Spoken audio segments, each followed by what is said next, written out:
The first time Natasha Reynolds stepped into the hospital gala, she had no idea her life was about to change forever. The event hall sparkled with crystal chandeliers, the wealthy donors of Atlanta mingling with doctors and hospital staff. Natasha stood out in the crowd, not just because of her deep purple gown that complemented her dark skin, but because of the confidence she carried. At 32, she had become one of the most respected trauma surgeons at Memorial Hospital. "Dr. Reynolds," called out Dr. Chen, the head of surgery. "Come meet our new sponsor." Natasha smiled politely as she made her way across the room, her high heels clicking against the marble floor. She had been to enough of these events to know the routine: shake hands, make small talk, secure funding for the hospital. What she didn't expect was to lock eyes with the tall, sandy-haired man standing beside Dr. Chen. "This is Thomas Wilson," Dr. Chen said. "He runs Skyview helicopter tours. They're sponsoring our new emergency transport program." "Pleasure to meet you," Thomas said, extending his hand. His blue eyes crinkled at the corners when he smiled. "Though I have to admit I've been working up the courage to introduce myself all evening." Something about his directness caught Natasha off guard. Most men she met either treated her with the clinical detachment reserved for colleagues or tried too hard to impress her. Thomas seemed genuinely interested. "And why's that?" she asked, accepting his handshake. "Because everyone keeps telling me you're the best surgeon in Atlanta, and I find that intimidating," he replied with a smile that suggested he wasn't intimidated at all. That first conversation lasted nearly 2 hours, long after Dr. Chen had moved on to greet other guests. Thomas told her about growing up in Virginia, learning to fly from his uncle, and building his helicopter tour business from a single aircraft to a fleet of 5. Natasha shared stories of her childhood in Philadelphia, her struggles through medical school, and the satisfaction she found in saving lives. By the end of the night, when Thomas asked for her number, it felt like the most natural thing in the world. Their first date was unlike anything Natasha had experienced before. Instead of a typical dinner, Thomas picked her up in his Jeep before dawn. "Trust me," was all he said when she questioned where they were going. An hour later, they stood in an open field beside a sleek blue helicopter as the sun began to rise. Thomas helped her into the passenger seat, explaining the safety features, as he fitted her with headphones. "I thought you might appreciate seeing the city from a different perspective." His voice came through the headset as the rotors began to spin. The helicopter lifted off the ground, and Natasha's stomach dropped, with a mixture of fear and excitement. Below them, Atlanta transformed from a bustling metropolis into a breathtaking tapestry of buildings, roads, and parks bathed in golden morning light. "That's your hospital," Thomas pointed out as they flew over Memorial, "where you save lives, every day." Something about his genuine appreciation for her work touched Natasha deeply. Previous relationships had faltered because men either felt threatened by her career or treated it as secondary to their own. Thomas seemed different. Over the next 6 months, their relationship blossomed. Thomas showed up at the hospital after Natasha's long shifts with takeout from her favorite Thai restaurant. She attended his charity flights for sick children, watching with admiration as he transformed their fear into joy with his easy charm and pilot skills. What Natasha didn't see were the small warning signs. The way Thomas sometimes checked her phone when she wasn't looking, how he subtly isolated her from friends who questioned their whirlwind romance, the flashes of jealousy when male colleagues called her for consultations. On a crisp autumn evening, Thomas flew Natasha to a secluded mountain viewpoint. As the sun set behind the distant peaks, painting the sky in brilliant oranges and purples, he pulled out a small velvet box. "I know it's fast," he said, opening the box to reveal a diamond ring that caught the last rays of sunlight. "But when, you know, Natasha Reynolds, will you marry me?" Tears filled her eyes as she nodded yes. The helicopter ride back to the city was filled with excited plans and tender kisses, the lights of Atlanta spreading out below them like a carpet of stars mirroring the night sky above. The wedding was small but elegant, a garden ceremony with close friends and family. Natasha's parents, initially concerned about the speed of the relationship, were won over by Thomas's apparent devotion to their daughter. His own family, A stern-faced father and quiet mother from Virginia, attended with polite smiles that didn't quite reach their eyes. "They'll warm up to you," Thomas assured her after the ceremony. "They're just old-fashioned." Natasha chose not to dwell on whether old-fashioned was a euphemism for something more concerning. The first year of marriage was everything Natasha had dreamed of. They bought a beautiful house in an upscale suburb, merging their lives with surprising ease. Thomas continued to expand his helicopter business, adding medical transport contracts to his tourism flights. Natasha thrived at the hospital, publishing research and being promoted to head of trauma surgery. It was during their second year of marriage that tiny cracks began to appear. Thomas started coming home late, claiming business meetings that couldn't be rescheduled. His previously unlimited support for her career gradually shifted to subtle complaints. "Another late shift?" he'd ask, his tone just sharp enough to make her feel guilty. "I thought we were having dinner together tonight." One evening, after Natasha had canceled their plans due to an emergency surgery, she came home to find Thomas sitting in their darkened living room, a glass of whiskey in his hand. "I'm sorry about tonight," she said, dropping her bag by the door. "Multiple car pileup on the highway, 5 critical patients. And of course they couldn't possibly survive without the great Dr. Reynolds," Thomas replied, his words slightly slurred. "That's not fair," Natasha said, too tired to filter her response. "People were dying, Thomas." "People are always dying," he said, standing up suddenly. "But our marriage might be dying too, and you don't seem to care about saving that." The argument that followed was their first real fight. Tears and raised voices that left both of them shaken. The next morning, Thomas apologized profusely, showing up at her office with flowers and her favorite coffee. "I was stressed about work," he explained. "The business is having some cash flow problems and I took it out on you. I'm sorry." Natasha accepted his apology, but something had shifted between them. For the first time, she found herself watching him more carefully, noticing things she had previously overlooked. The way his business calls always ended when she entered the room, the growing pile of mail he kept in his home office, the calls from unknown numbers he stepped outside to answer. On their 3rd anniversary, Thomas surprised her with a thick envelope over breakfast. "What's this?" Natasha asked, opening it to find insurance paperwork. "Life insurance," Thomas explained, his voice casual as he poured more coffee. "I got policies for both of us, $3 million each. It's just smart planning." Natasha skimmed the documents, a slight unease settling in her stomach. "This is a lot of coverage." "We have a lot to protect," Thomas said, reaching across the table to squeeze her hand. "Our future. Besides, with both our jobs having their risks, it just makes sense."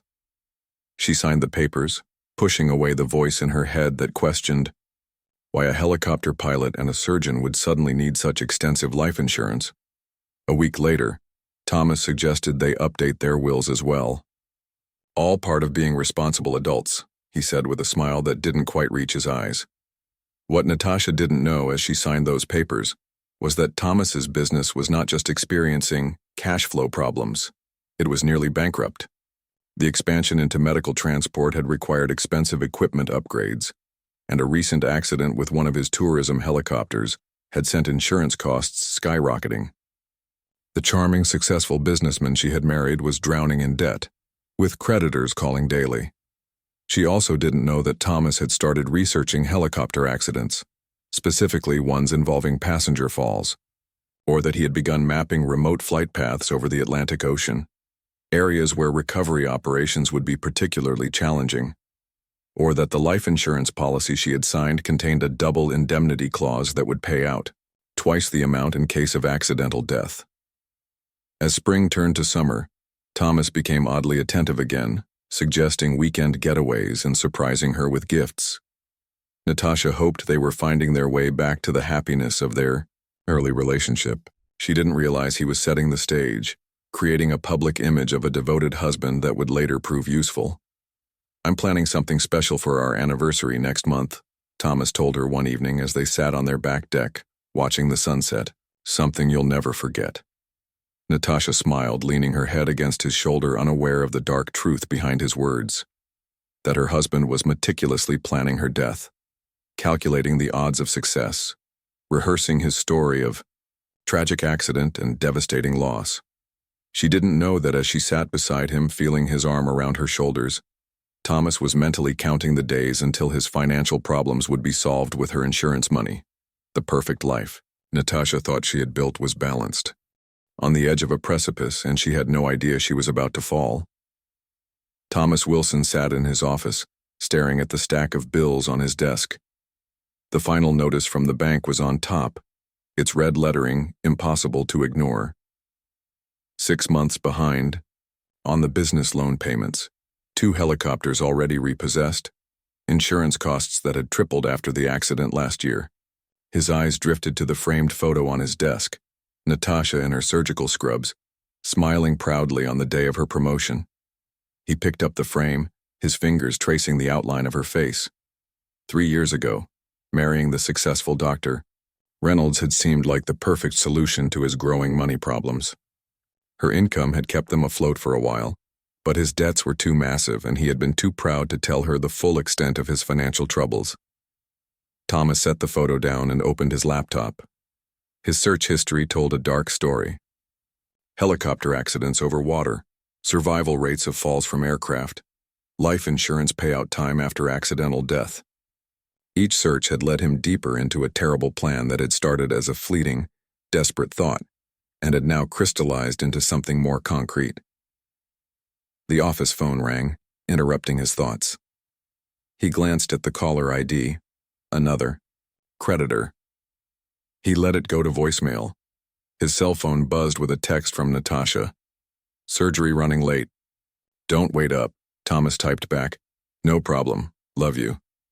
His finger hovered over the send button for a moment before pressing it.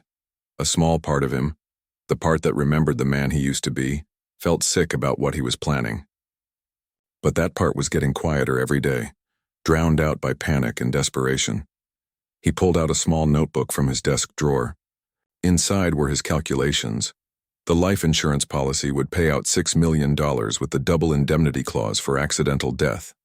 After settling his debts, he would still have over $4 million left, enough to restart his business, somewhere else, maybe abroad, somewhere tropical, where no one would ask too many questions about the grieving widower who came with money to invest. Thomas flipped to a page with a map he had drawn. It showed his planned flight path for their upcoming anniversary, out over the Atlantic to a specific point he had marked with an X.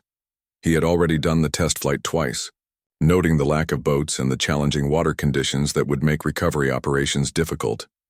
His phone rang again. This time it was Craig Denton, his old college roommate who now worked as an insurance claims investigator. Hey, man, Thomas answered, forcing cheerfulness into his voice. We still on for golf tomorrow? Absolutely, Craig replied. Though I'm going to need a few beers first to make my game even remotely respectable. Thomas laughed, the sound hollow to his own ears. I'll bring a 6-pack. He had been cultivating his friendship with Craig more actively over the past few months, using their golf outings to casually extract information about how insurance companies investigated accidental death claims, particularly those involving aircraft. How's Natasha? Craig asked.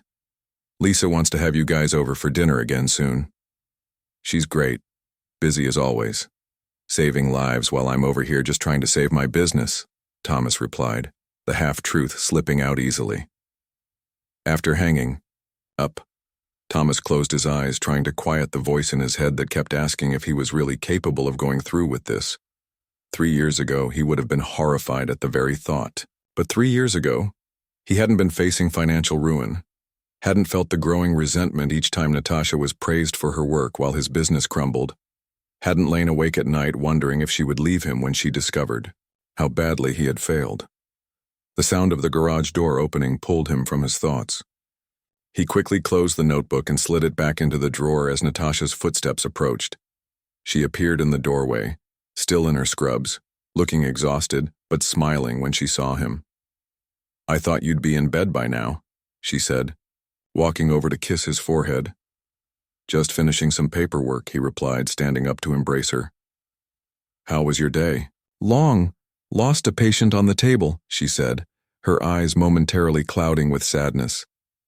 19-year-old with a gunshot wound. Couldn't stop the bleeding. Thomas held her tighter, genuine sympathy mixing with guilt over his plans. I'm sorry. It's part of the job, she said, pulling back to look at him. But enough about that. How are the anniversary plans coming along? You've been so mysterious about it. Thomas forced a smile. All set. It's going to be unforgettable, I promise. The next morning, Thomas met Craig at the golf course, the six-pack of beer as promised tucked into the golf cart's cup holders. So, Thomas said casually as they approached the fourth hole, each on their second beer, I had a weird question about your work. Craig lined up his putt. Shoot. That case you told me about last month, the guy whose wife fell from the cruise ship? Did they ever determine if it was an accident? Craig sank his putt and straightened up. Actually, they ruled it a suicide last week. Found evidence she'd been researching methods online. He gave Thomas a curious look. Why do you ask? Thomas shrugged, trying to appear nonchalant. Just wondering how you guys figure these things out. Must be interesting work. Sometimes, Craig said, walking back to the cart. Though the hardest part is dealing with the families, especially the genuine ones who've really lost someone they love. He paused, studying Thomas's face. Everything okay with you? You seem, I don't know, off somehow. Just business stress, Thomas replied quickly. Nothing I can't handle. That evening, Thomas drove to a small marine supply store 30 miles outside of Atlanta, paying cash for various items. A waterproof flashlight, a compass, a personal locator beacon. The kind of equipment a cautious pilot might keep in his aircraft for emergencies. Items that would later suggest he had been safety conscious, not someone planning a terrible accident. Over the next 2 weeks, Thomas made several modifications to his personal helicopter, the one he planned to use for their anniversary flight. Small, subtle changes to the passenger door mechanism. Nothing that would be immediately noticeable, but enough to serve his purpose when the time came. He also began transferring small amounts of money to an offshore account he had set up, using a fake name and stolen identity documents purchased on the dark web. Another skill he had acquired during his late-night research sessions. As the anniversary date approached, Thomas became more attentive to Natasha, bringing her flowers, cooking dinner when she worked late, suggesting they watch her favorite movies. Part of it was strategic, building the image of a devoted husband, but part of it was genuine. A goodbye of sorts, though she didn't know it.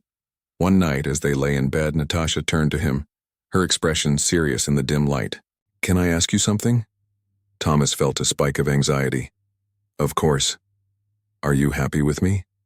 She asked quietly. With us? The question caught him off guard. Why would you ask that? She propped herself up on one elbow. I don't know. You've seemed distant lately, even with all the dinners and flowers. Like you're going through the motions. Thomas pulled her close, burying his face in her hair to hide his expression. I'm just stressed about work, he lied. The business isn't doing as well as I'd like, but I'm happy with you always. Natasha seemed to accept this, settling against his chest. You know you can talk to me about anything, right? Including money problems. Thomas swallowed hard. I know, he said, the words sticking in his throat. For a moment, he considered telling her everything, asking for her help rather than continuing with his terrible plan. But the thought of confessing how badly he had failed, of potentially losing her respect along with everything else, was too much to bear. The week before their anniversary, Thomas finalized his plan. He mapped the exact flight path, calculated fuel requirements, checked weather forecasts, and rehearsed his story. He arranged for a romantic picnic basket to be prepared, champagne, Natasha's favorite foods, even a small gift, all to reinforce the image of a special anniversary celebration. 3 days before the planned flight, Thomas had dinner with Craig and his wife Lisa. Throughout the evening, he carefully dropped comments about how excited Natasha was for their anniversary surprise, how he had planned every detail to make it special for her. "You two are just the perfect couple," Lisa said, smiling warmly. "Still so in love after all this time?" Thomas raised his wine glass in a toast, the irony of her words not lost on him. The night before their anniversary, Thomas couldn't sleep. He lay awake beside Natasha, listening to her steady breathing, watching the rise and fall of her chest. In the darkness, doubts crept in. Images of Natasha falling, her face when she realized what was happening, the cold water closing over her head. He got up quietly and went to the bathroom, splashing cold water on his face. Looking at himself in the mirror, he barely recognized the man staring back at him. How had he come to this? When had he become capable of planning his wife's death? For money? For a brief, clear moment, he considered abandoning the plan. They could file for bankruptcy. He could get a regular job. They would lose the house. His business would be gone, but they would still have each other. Then he remembered the humiliation waiting for him if his financial disaster became public. The pity in Natasha's eyes when she learned how badly he had ailed. The possibility that she might leave him for someone more successful, more worthy of her. He took a deep breath, steeling himself. One more day, and his problems would be solved. One more day, and he would never have to worry about money again. The morning of their anniversary dawned clear and perfect. Thomas made Natasha breakfast in bed, her favorite blueberry pancakes with real maple syrup. "Happy anniversary, beautiful," he said, setting the tray on her lap and kissing her forehead. Natasha smiled up at him, her dark eyes warm with love. "Happy anniversary. So do I finally get to know what this surprise is?" Thomas sat on the edge of the bed beside her. "A helicopter tour along the coast, just the two of us. Champagne picnic on a secluded beach." Her face lit up. "That sounds perfect. What time?" "We'll leave around 4. Catch the sunset over the water." Thomas spent the morning checking and rechecking the helicopter, ensuring everything was in order for the flight. His hands trembled slightly as he tested the modified door latch one final time. At home, he packed a small bag with the items from the marine store, plus a change of clothes, part of his cover story for later. Then he carefully placed the anniversary gift he had bought for Natasha in his pocket, a diamond pendant that would later serve as evidence of his loving intentions. As the afternoon approached, an unexpected calm settled over him. He had crossed some invisible line, moving from planning to execution. There was no turning back now. Natasha was ready at 3:30, dressed in the outfit he had subtly suggested, a light summer dress with no pockets, meaning her phone would be in her purse, which would remain in the car during their flight. "You look stunning," he told her, and meant it. He took her hand, noting how trusting she was as she followed him to the car. It would be the last time she ever trusted him like that, though she didn't know it yet. The drive to the private airfield was filled with light conversation. Natasha talked about a challenging surgery she had performed the day before, her eyes bright with pride as she described saving a young father's life. Thomas nodded and asked questions in all the right places, while part of his mind rehearsed the sequence of events to come. At the airfield, he helped her out of the car, his hand lingering on the small of her back as they walked toward the helicopter. The blue and white aircraft gleamed in the afternoon sun, freshly washed and polished for the occasion. "Safety first," Thomas said with a smile that felt frozen on his face as he helped Natasha with her headset and harness. He performed the pre-flight checks with meticulous care, aware that every step would later be scrutinized when investigators tried to determine what had gone wrong. The helicopter lifted off smoothly, climbing into the clear blue sky. Thomas turned east, heading toward the coast as planned. Beside him, Natasha gazed out the window, her expression one of pure joy as the landscape unfolded below them. "This is amazing," her voice came through his headset. "Thank you for planning this." Thomas reached over to squeeze her hand, unable to form words past the lump in his throat. As they flew over the coastline following the curve of the shore, he found himself memorizing every detail of her face, knowing it might be the last time he would see her alive. They were 20 minutes into the flight when Thomas checked his watch. Almost time. 10 more minutes until they reached the spot he had marked on his map. 10 more minutes until he would do the unthinkable. Look down there, he said, pointing to a secluded stretch of beach. That's where we'll have our picnic. Later. Natasha leaned forward, trying to see better. It's beautiful, so private. Just like I promised, Thomas replied, his voice steady despite the storm of emotions inside him. Our perfect anniversary. The helicopter continued along the coast, the water below growing deeper, darker blue as they moved further from shore. 5 more minutes. Thomas adjusted their course slightly, bringing them directly over open water. 4 minutes. 3, 2. His hand hovered near the controls that would bank the aircraft sharply, creating the force needed to break the compromised door latch. 1 minute. Thomas took a deep breath, his decision point approaching with terrifying speed. And in that moment, with the vastness of the ocean spreading out below them and Natasha's trusting presence beside him, Thomas Wilson faced the truth of what he had become and what he was about to do. Natasha leaned forward in her seat, taking photos of the coastline, with the camera Thomas had given her as an anniversary gift that morning. The weight of the professional camera felt good in her hands as she captured the stunning view through the helicopter's window. The late afternoon sun cast a golden glow across the ocean, making the water shimmer like diamonds scattered across. Blue silk. This is breathtaking, she said through the headset microphone, turning to smile at Thomas. Best anniversary surprise ever. He nodded, his eyes focused on the controls. Wait until you see where we're heading. There's a spot about 10 minutes from here that will make these views look ordinary. Natasha noticed a slight tightness in his voice, a tension in his shoulders that hadn't been there when they took off. Everything okay? She asked.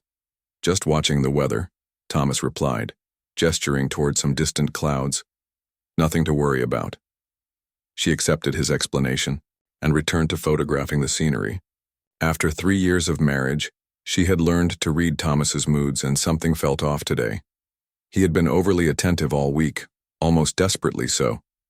At first, she had attributed it to anniversary excitement, but now she wondered if there was something more.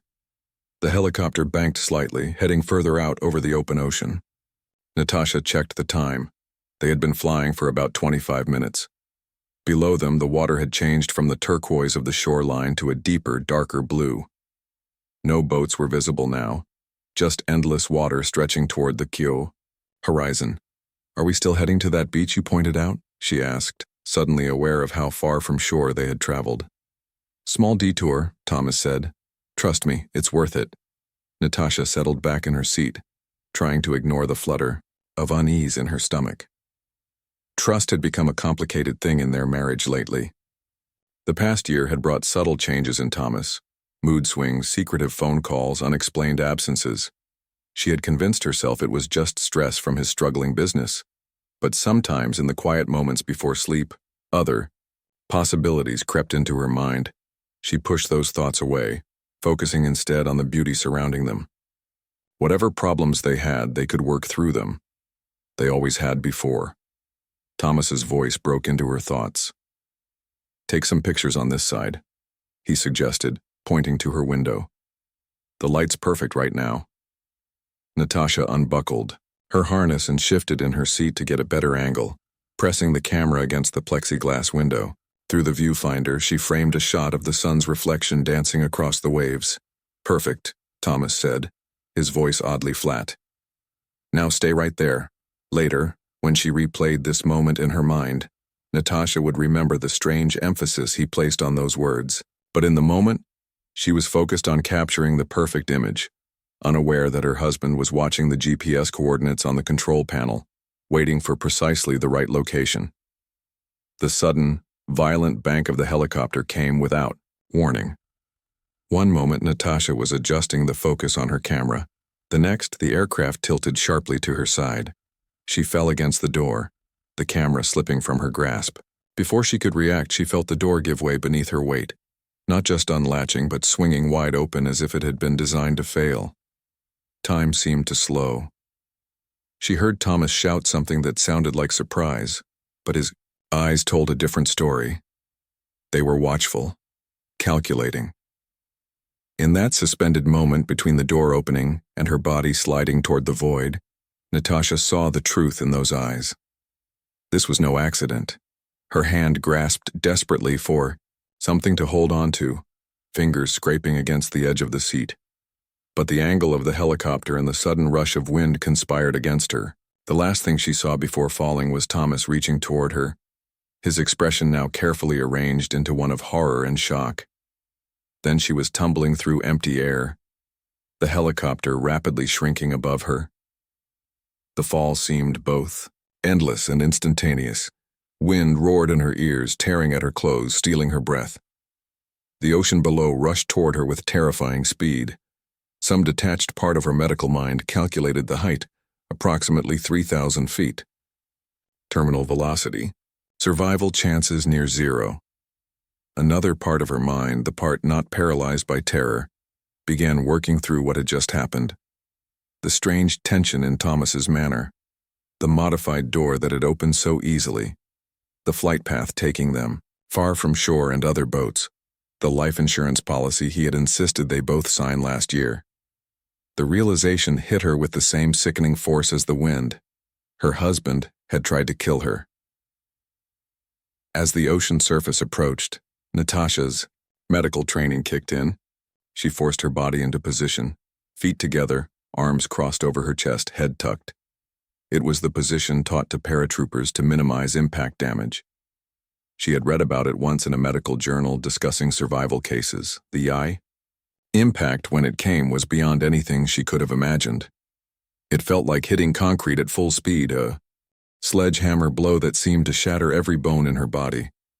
The cold water engulfed her instantly, the shock of it momentarily overriding even the pain of impact. Darkness closed in, consciousness slipping away. As she began to sink, a single thought pierced through the haze. I will not die like this. I will not let him win. With monumental effort, Natasha fought against the darkness, kicking toward what she hoped was the surface. Her lungs burned. Her limbs felt like they were filled with lead, and pain radiated through her body with each movement. But she kept fighting, propelled by a fierce determination to survive. When her head broke the surface, the simple act of drawing breath was agony. Each gasp sent sharp stabs through what she suspected were broken ribs. Her right arm hung useless at her side, clearly dislocated or broken, but she was alive. Above, she could hear the distant sound of the helicopter. Thomas would be making his emergency call now, reporting that his wife had fallen. He would play the devastated husband, searching desperately for any sign of her in the water below. She knew the script because she had seen similar scenarios in her work. Grieving spouses whose stories didn't quite add up, whose grief seemed calculated rather than authentic. Natasha forced herself to remain still in the water, conserving energy, knowing that if Thomas spotted her alive, he might take more direct action to ensure her death. The helicopter circled overhead several times before the sound gradually faded as it headed back toward shore, presumably to guide search and rescue teams. Alone in the vast ocean, pain radiating through her body, Natasha took stock of her situation. The rational clinical part of her mind, the surgeon's mind, assessed her injuries. Probable concussion, multiple broken ribs, right shoulder dislocated, possible internal bleeding, hypothermia already setting in as the sun began to set. Survival, chances minimal. But Natasha Reynolds had not become a trauma surgeon by accepting minimal chances. She had fought her way through a childhood in a neighborhood where few kids made it to college, through a medical school where professors sometimes looked through her rather than at her, through a profession that still raised eyebrows at a young, black woman in a position of authority. She would fight now. The water was cold but relatively calm. Natasha used her left arm to keep herself afloat, trying to ignore the pain that accompanied each movement. Her surgical mind calculated how long she could survive in these conditions. Water temperature approximately 70 degrees, without a life jacket in her injured state, perhaps a few hours before hypothermia became critical. She needed to conserve heat and energy. Using her left arm, she tore strips from the bottom of her dress, binding them together to create a makeshift sling for her injured right arm. The movement sent waves of pain through her shoulder, but immobilizing it would prevent further damage. As darkness fell, The vastness of her predicament settled around her like a weight. No boats in sight. Miles from shore. No way to signal for help. And Thomas, who would be playing the role of distraught husband, would make sure any search efforts focused on the wrong areas. The stars appeared one by one overhead, indifferent to her struggle in the dark waters below. Natasha kept herself afloat, trying to regulate her breathing to manage the pain. Her mind drifted to the signs she had missed or ignored: Thomas's growing resentment of her success, his financial troubles that he had downplayed, the strange questions about her life insurance policy.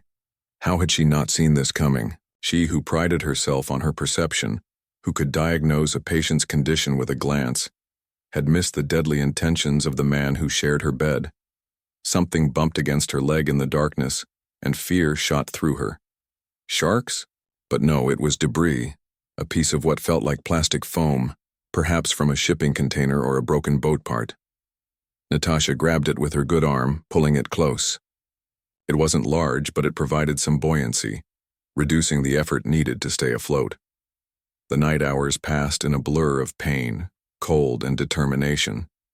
Natasha drifted in and out of consciousness, each time fighting her way back from the darkness by focusing on a single thought: survive to tell the truth. She would not become another missing person, another tragic accident, another successful insurance fraud. Thomas's face kept appearing in her mind, not the Thomas of today with his calculated plan, but the Thomas she had fallen in love with. His smile when she told him about saving a difficult case, the gentle way he had held her after she lost a young patient. Had any of it been real, or had she just been a walking insurance policy from the beginning? Somewhere in the darkness, Natasha began to hear the distant sound of a motor. Hope flared briefly before reality crushed it. Night had fallen hours ago. Any official search would have been suspended until morning. And even if there were boats searching with spotlights, the chances of being seen in the vast ocean were infinitesimal. Still, the sound grew closer. Natasha lifted her head, straining to see through the darkness. There. A light. Moving steadily across the water, not directly toward her but on a course that might bring it close enough. With painful effort, she raised her good arm and waved it above her head, knowing it was futile in the darkness but unable to surrender to hopelessness. Her throat was raw from swallowing salt water, but she gathered her strength and called out, her voice seeming pathetically small against the vastness of the ocean. The boat continued on its course, the light not wavering. Natasha's arm fell back, into the water, exhaustion and despair threatening to overwhelm her fighting spirit. Then, miraculously, the boat's direction changed. The light swung in an arc, sweeping across the water, and across her. "Here!" she screamed, summoning every ounce of strength remaining. "I'm here." The light paused, then deliberately swung back in her direction. The boat's engine changed pitch as it turned toward her. Natasha kept waving her arm, tears of relief mixing with the salt water on her face. The boat, a small fishing vessel she could now see, drew alongside her. Faces peered down in astonishment. Voices called out in Spanish. Hands reached down, gentle but firm as they lifted her from the water, careful of her obvious injuries. "Mi esposo," she managed to say, her medical Spanish coming back to her. "Mis esposo trató de matarme." My husband tried to kill me. The fishermen exchanged glances, clearly struggling to understand how a well-dressed woman had ended up miles offshore in the dark. One of them wrapped a blanket around her shivering body while another spoke rapidly into a radio, presumably calling for help. The youngest fisherman, a boy who couldn't have been more than 16, knelt beside her. "Hospital?" he asked, his English hesitant. Natasha nodded weakly. "Yes, hospital." Then gathering her remaining strength, she added, "Police, I need police." As the fishing boat changed course heading toward the distant shore, Natasha felt consciousness slipping away again. This time she didn't fight it so hard. She had survived the fall.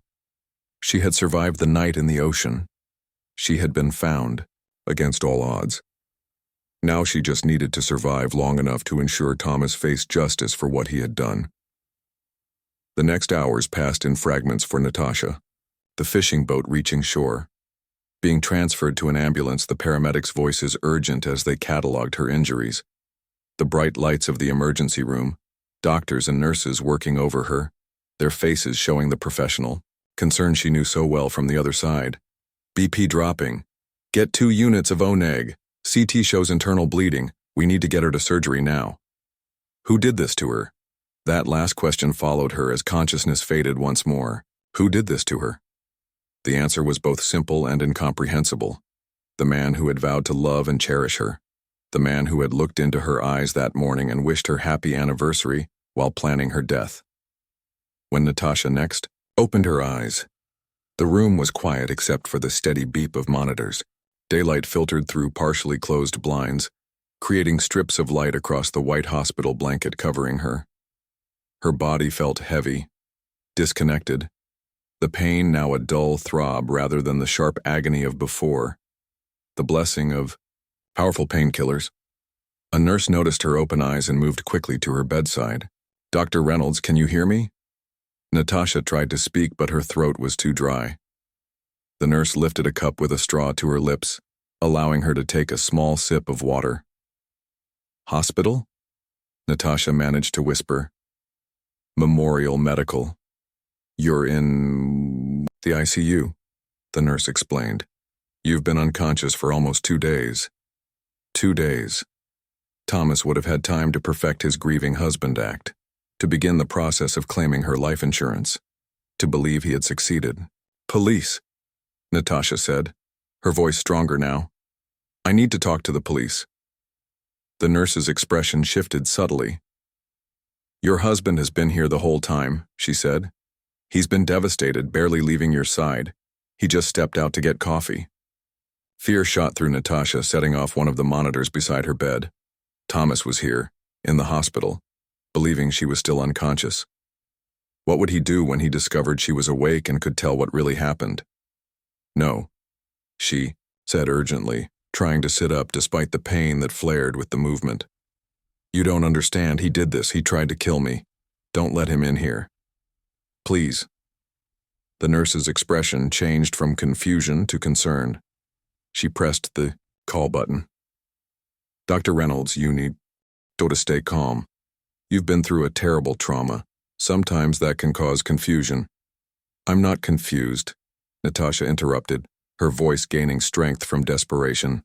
"I'm a surgeon. I know trauma. This wasn't an accident. My husband tampered with the helicopter door. He deliberately banked the aircraft to throw me out.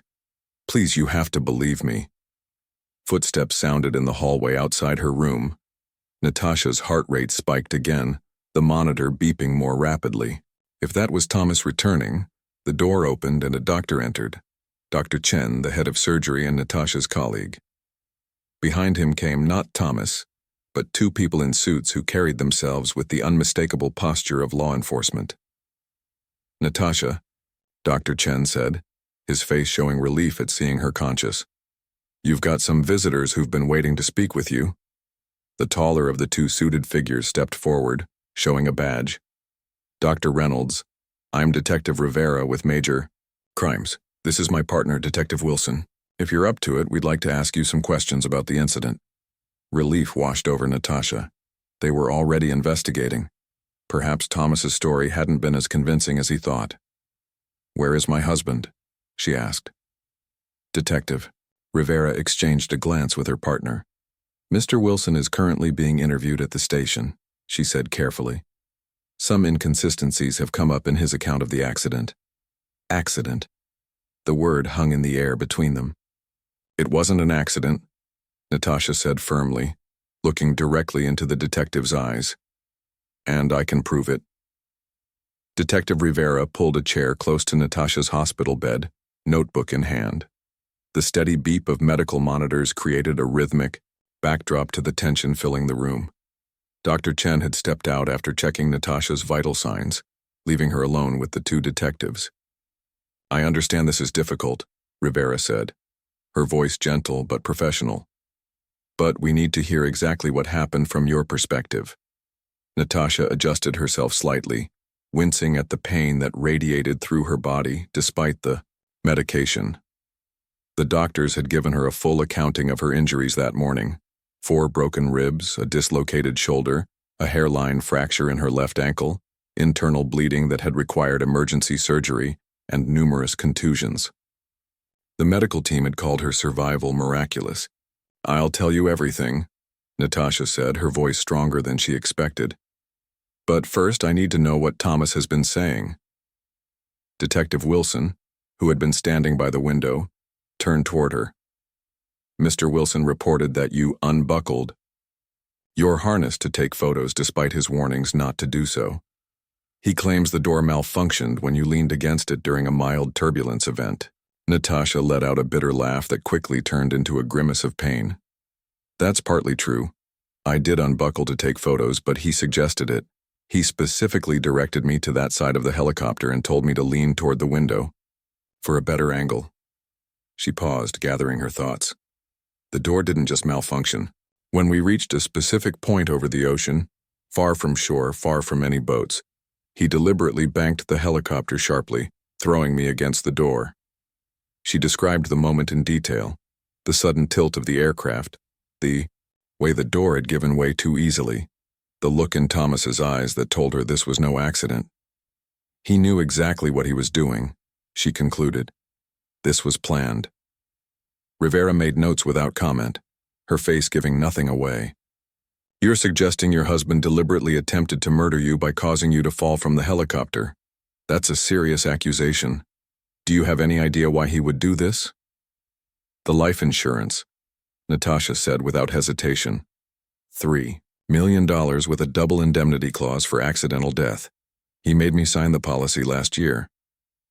"We're aware of the policy," Wilson confirmed. "We've subpoenaed the documents. But financial motive aside, was there trouble in your marriage? Arguments? Affairs?" Natasha shook her head slowly. "No affairs that I know of. But things had been strained. Thomas's business was struggling. He admitted that much to me, though I suspect it was worse than he let on. And there was..." She hesitated, finding it difficult to articulate. "There was a change in him. Resentment.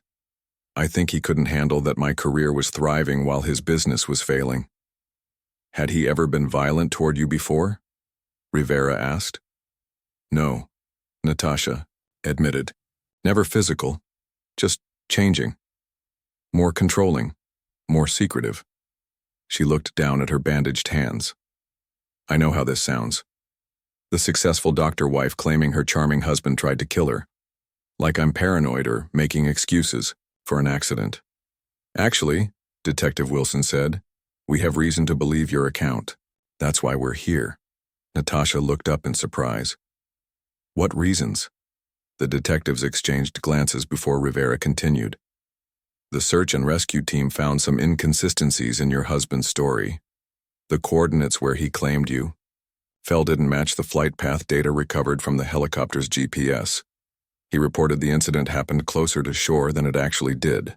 Also," Wilson added, "the door mechanism showed signs of tampering. Our aviation specialists are examining it now, but preliminary findings suggest the locking mechanism was deliberately weakened." Relief washed over Natasha. They believed her. They had evidence beyond her word. "Have you arrested him?" "Not yet," Rivera said. "We brought him in for questioning based on these inconsistencies, but we needed your statement to proceed further. He's currently at the station with his lawyer." Natasha leaned back against her pillows, suddenly exhausted. "He really thought I would die out there, that no one would find me?" "About that," Wilson said, leaning forward slightly. "The fishing boat that found you. They were miles off their usual route. The captain said they changed course on a feeling. If they hadn't..." The unspoken truth hung in the air. If not for that inexplicable change of course, Natasha's body might never have been found. Thomas's plan might have worked. "We'll need to take your formal statement," Rivera said, "but it can wait until you're stronger. A patrol officer will be stationed outside your door for protection until we have your husband in custody." After the detectives left, Natasha closed her eyes, allowing the exhaustion to wash over her. Sleep came in fragments, interrupted by nurses checking her vitals and changing her IV bags. Each time she drifted off, she saw herself falling again. The ocean rushing toward her, Thomas's calculating eyes watching her slip away. She awoke to find Dr. Chen checking her chart. Sunlight streamed through the window, suggesting several hours had passed. "How are you feeling?" he asked, his familiar presence comforting in the sterile hospital room. "Like I fell 3,000 feet into the ocean," she replied, attempting a smile that felt more like a grimace. Dr. Chen's expression remained serious. "Natasha, I've known you for 6 years. You're one of the best surgeons I've ever worked with. When they brought you in..." He paused, composing himself. The injuries were consistent with a high-impact fall, but Thomas was saying it was an accident, that you ignored safety protocols. "It wasn't an accident," Natasha interrupted firmly. "I know," Dr. Chen said quietly. "I never believed it was. The way he acted when you were in surgery, it wasn't right. He kept asking when you'd regain consciousness, if you'd remember what happened. There was something calculated about his concern." He reached over and gently squeezed her uninjured hand. "The police came back while you were sleeping. They've arrested Thomas." Natasha exhaled slowly, a weight lifting from her chest. "On what charges?" "Attempted murder for now. They found something on his computer. Searches about helicopter accidents, survival rates from falls, life insurance payouts. And the door mechanism was definitely tampered with." As Dr. Chen left, promising to check on her again soon, Natasha stared out the window at the slice of blue sky visible beyond the hospital buildings. The same blue that had stretched endlessly above her as she fell. The same blue that had surrounded her as she fought to survive in the ocean. Her body ached with every breath, with every small movement, reminding her of how close she had come to death. But beneath the pain was a growing sense of resolve. She had survived. She would heal, and Thomas would face justice for what he had done. The next few days passed in a blur of medical procedures, police interviews, and brief visits from colleagues who had heard about her accident. Natasha provided a detailed statement to the detectives describing every aspect of that day, from Thomas's unusual attentiveness in the morning to the calculated way he had positioned her near the compromised door. "We found a notebook in his office," Rivera told her during one visit. "It contained calculations, flight paths, water currents, search patterns. He planned this meticulously, down to choosing a spot where recovery operations would be nearly impossible." "He didn't plan for me to survive," Natasha said quietly. "No," Rivera agreed. "Your survival was exceptional. The medical team says the odds against it were astronomical." On the 5th day after regaining consciousness, Natasha was moved from the ICU to a regular room. Her strength was returning slowly, though the pain remained a constant companion. Physical therapists visited twice daily, helping her regain mobility in her injured shoulder. Each small victory, sitting up without assistance, taking a few steps around the room, felt monumental. That afternoon, as she was attempting to eat the bland hospital lunch one-handed, there was a knock at her door. A woman she didn't recognize entered, dressed in a tailored suit, carrying a leather portfolio. "Dr. Reynolds? I'm Lisa Denton. My husband Craig works with Thomas." Natasha set down her fork, instantly alert. "You're the insurance investigator's wife." Lisa nodded, looking uncomfortable. "Craig and Thomas were friends. We had dinner with you both just a few weeks ago." Natasha remembered the evening. Thomas being unusually charming, telling stories about their early days together, playing the devoted husband to perfection. "I'm sorry to intrude," Lisa continued. "But after Thomas was arrested, Craig realized something.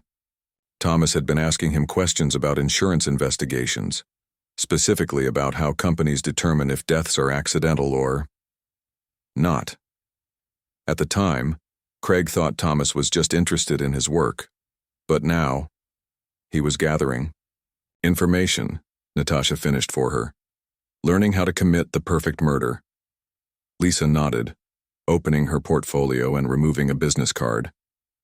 "Craig can't be directly involved because of his position, but he wanted me to give you this." It's the contact information for Patricia Alvarez. She's the best wrongful death attorney in the state. If you decide to pursue a civil case against Thomas, she can help." Natasha accepted the card, touched by the gesture. "Thank you." After Lisa left, Natasha sat quietly, turning the business card over in her fingers.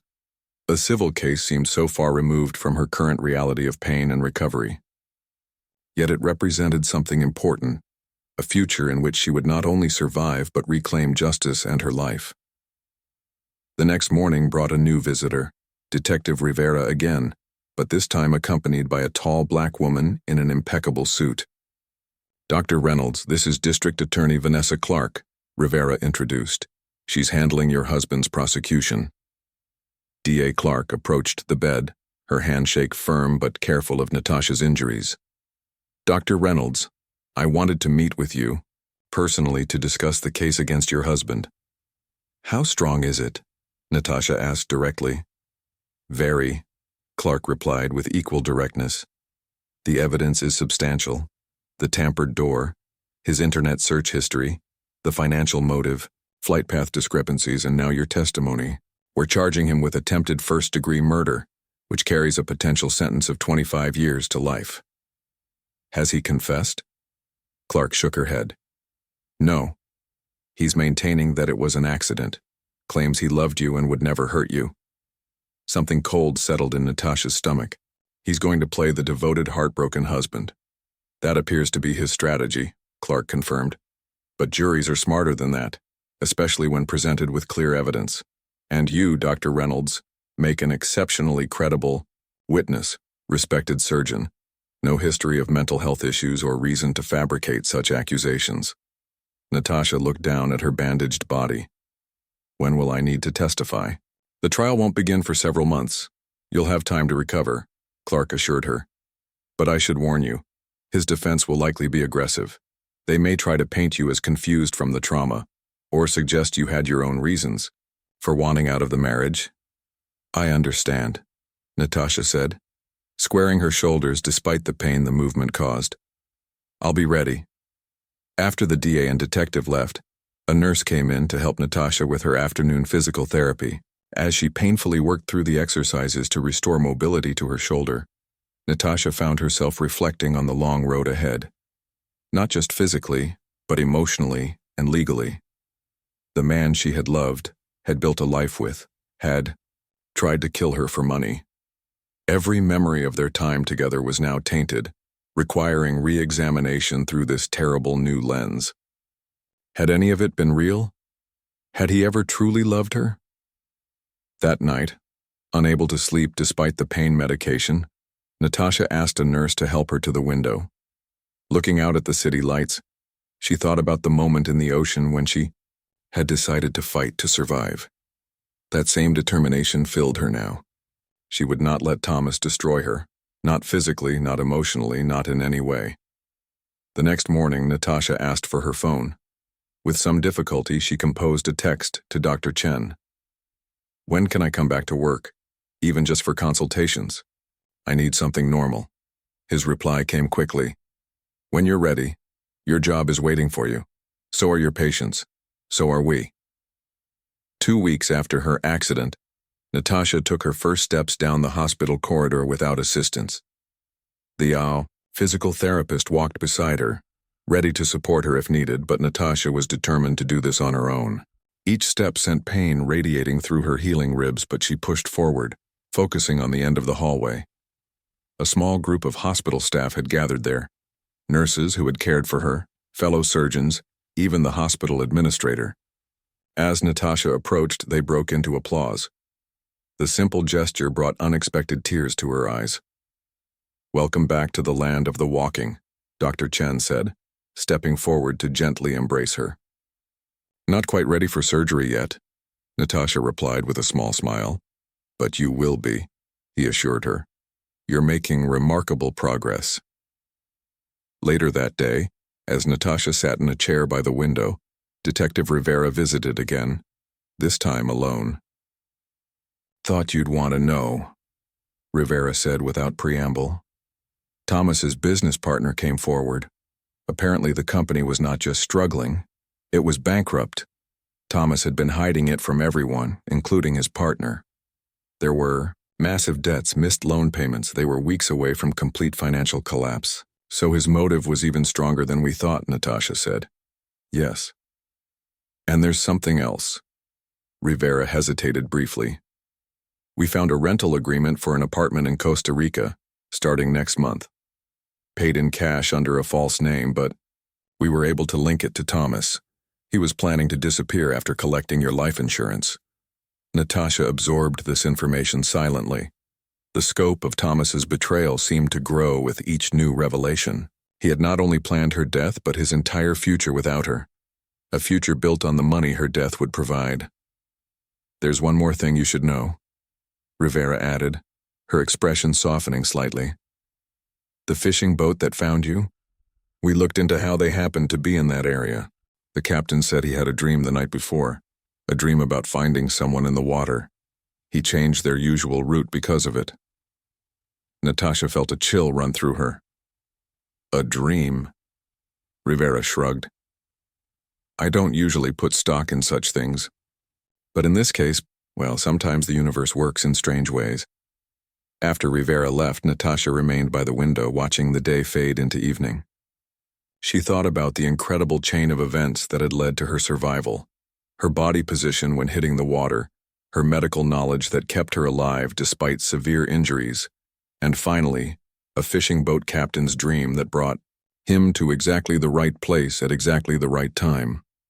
Against astronomical odds, she had survived. And now, despite Thomas's meticulous planning, despite his attempt to erase her from existence, she was still here, still breathing, still fighting. That night, for the first time since the fall, Natasha slept without nightmares. Instead, she dreamed of the ocean, not as the cold, dark place that had nearly claimed her life, but as something vast and powerful that had ultimately carried her to safety. In the morning, she asked for a notebook and pen. When the nurse brought them, Natasha began to write slowly and painfully with her non-dominant hand. She wrote about the fall, about the hours in the ocean, about the realization that her husband had tried to kill her. She wrote about pain and betrayal, about survival and determination. As the words filled page after page, Natasha felt something shifting inside her. Not healing exactly, not yet, but the beginning of understanding. She had survived the unsurvivable.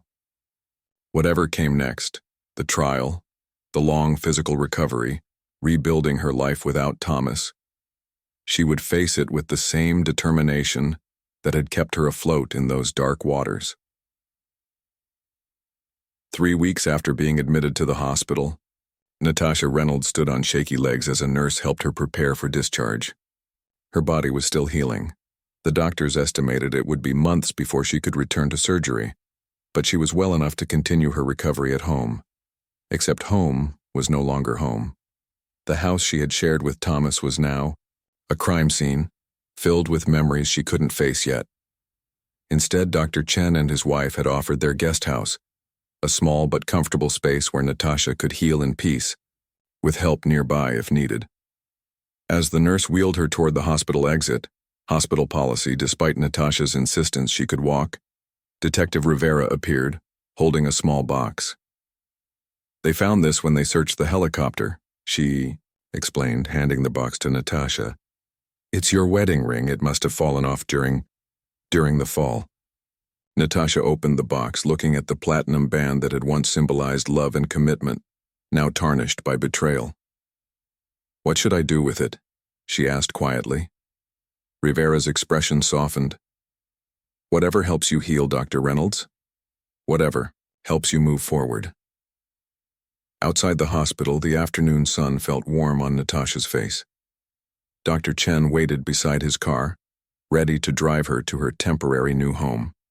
As the nurse helped her from the wheel, chair to the passenger seat, Natasha clutched the small box containing her ring, moving forward. That's what she had been doing since the moment she hit the water. Fighting, surviving, healing. One painful step at a time. As the car pulled away from the hospital, Natasha looked back at the building where she had fought her way back from the edge of death. She would return there soon, not as a patient, but as a surgeon, whole and healed, and stronger for having survived. The small box, with her wedding ring, sat heavy in her lap. Tomorrow she would decide what to do with it. Today she simply focused on the road ahead, on breathing through the pain, on the simple miracle of being alive.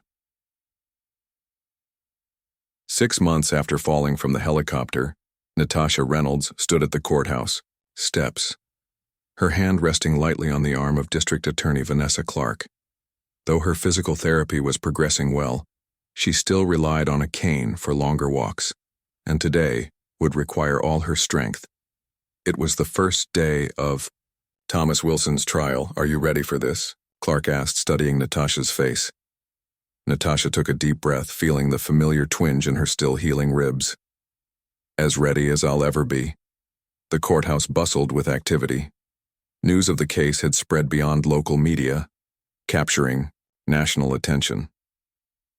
The story had all the elements of a sensational crime drama: a successful black female doctor, her charming white husband, a murder plot involving a helicopter, and the victim's miraculous survival against impossible odds. As they approached the entrance, a small crowd of reporters surged forward, cameras flashing. Natasha had been expecting this.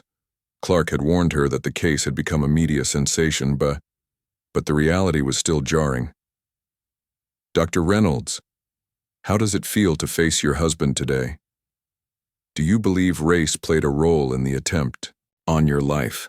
What do you think about the public support for Thomas Wilson?" That last question caught her by surprise. Public support? For the man who had tried to kill her?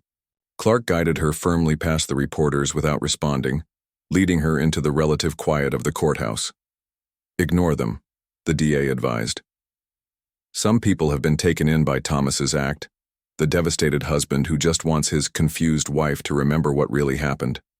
His lawyer has been working the media angle hard." Inside the courtroom, Natasha's steps faltered as she saw Thomas for the first time since the accident. He sat beside his attorney, dressed in an understated suit, his expression solemn.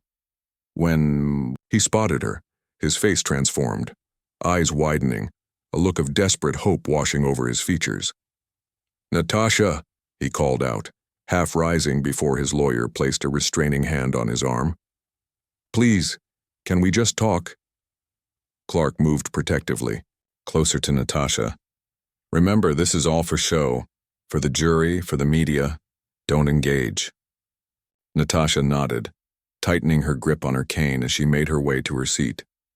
She had prepared herself for this moment, had rehearsed it countless times in her mind, but the reality of seeing Thomas, the man who had once been her husband, her partner, her love, now playing the role of concerned spouse while having tried to kill her, made her stomach clench with a mixture of rage and grief. The trial began with opening statements. The prosecutor laid out a compelling narrative of Thomas's financial desperation, his meticulous planning, and the calculated attempt on Natasha's life. The defense countered with a story of a tragic accident, a traumatized wife whose memories couldn't be trusted, and a loving husband now being vilified for something he didn't do. "Dr. Reynolds is a respected surgeon," Thomas's lawyer acknowledged. "But even medical professionals can experience memory distortion after trauma. What she remembers about that day simply doesn't align with the facts or with the character of the man she married." Natasha kept her face carefully neutral, though. Her hand tightened around her cane until her knuckles showed white. The defense strategy was becoming clear. Paint her as confused, traumatized, unable to accurately recall what had happened. Make the jury doubt her testimony before she even gave it. The first week of the trial focused on technical evidence. Aviation experts testified about the tampered helicopter door, explaining how the locking mechanism had been weakened to fail under specific conditions. Financial investigators outlined Thomas's dire business situation, the mounting debts, and the life insurance policy that would have paid out $6 million upon Natasha's accidental death.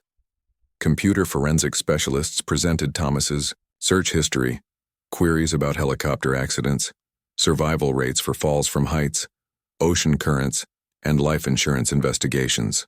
The defense tried to contextualize these searches as research for a novel Thomas had been planning to write, but the explanation felt hollow against the weight of other evidence.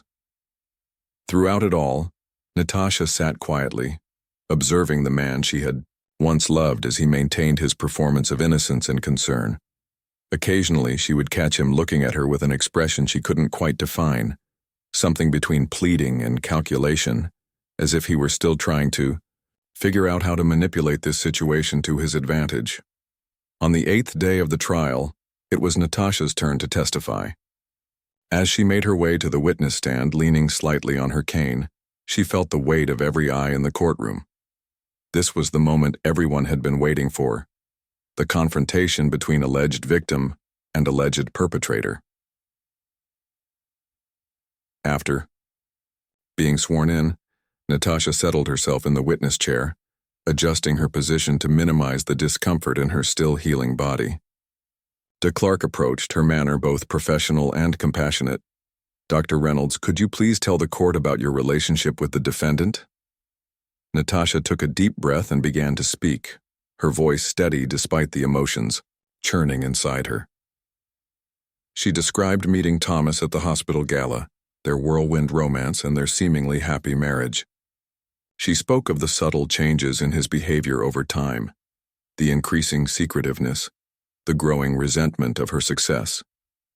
"When did you first suspect something might be wrong in your marriage?" Clark asked. "About a year before the incident," Natasha replied. "Thomas became more controlling, more interested in my schedule, my finances. He insisted we update our life insurance policies, something about being responsible adults. At the time, I didn't question it much. I was busy with my surgical practice, and I trusted him. And on the day of the incident, your anniversary, did anything seem unusual?" Natasha recounted the events of that day in detail. Thomas's excessive attentiveness, the helicopter flight that took them unusually far from shore, his specific instructions for her to take photos from the side with the compromised door. I told me to unbuckle my harness to get a better angle," she explained. "Then he directed me to lean toward the window for a specific shot. When I did, he suddenly banked the helicopter sharply to that side. And what happened then, Dr. Reynolds? The door gave way too easily, like it had been designed to fail. As I started to fall, I looked back at Thomas. His expression..." Natasha paused, the memory still vivid and painful. His expression wasn't shock or horror. It was assessment, like he was watching to make sure his plan worked. Throughout her testimony, Natasha kept her eyes on the DA, deliberately avoiding looking at Thomas. But as she described the moment of falling, she finally allowed herself to meet his gaze. His face was arranged in an expression of pained disbelief, but his eyes, those eyes that had once looked at her with apparent love, held something colder. "Dr. Reynolds, please describe what happened after you fell from the helicopter." With clinical precision, Natasha detailed her 3,000-foot fall, the impact with the water that had broken multiple bones, and her desperate struggle to stay afloat despite severe injuries. She described the hours spent drifting in the ocean, fighting pain and hypothermia, until the fishing boat had miraculously found her. When Clark finished her questioning, Thomas's defense attorney approached the stand. His manner was respectful but skeptical. "Dr. Reynolds, first let me say how relieved everyone is that you survived this terrible accident." "Objection," Clark interrupted. "Counsel is characterizing the incident as an accident, which is the central matter for the jury to decide." "Sustained," the judge agreed. "Please rephrase, counselor." The defense attorney nodded smoothly. "Dr. Reynolds, you've testified about your memories of the incident, but isn't it true that traumatic events can affect memory formation and recall?" "Yes," Natasha acknowledged. "That's well documented in medical literature. And as a doctor, you're aware that someone experiencing a traumatic fall might have gaps in their memory, or even form false memories to make sense of what happened?" "I'm aware of the phenomenon," Natasha replied carefully, "but I'm also aware of the difference between memory distortion and what I experienced." For the next hour, the defense attorney tried to pick apart her testimony, suggesting alternative explanations for everything from Thomas's internet searches to the helicopter. Door malfunction, he implied that her memory couldn't be trusted, that her injuries might have affected her perception, that perhaps she had unbuckled her harness against Thomas's advice. Through it all, Natasha maintained her composure, answering each question, directly and honestly. When asked about her marriage, she acknowledged there had been stress but no history that would suggest Thomas was capable of attempted ME.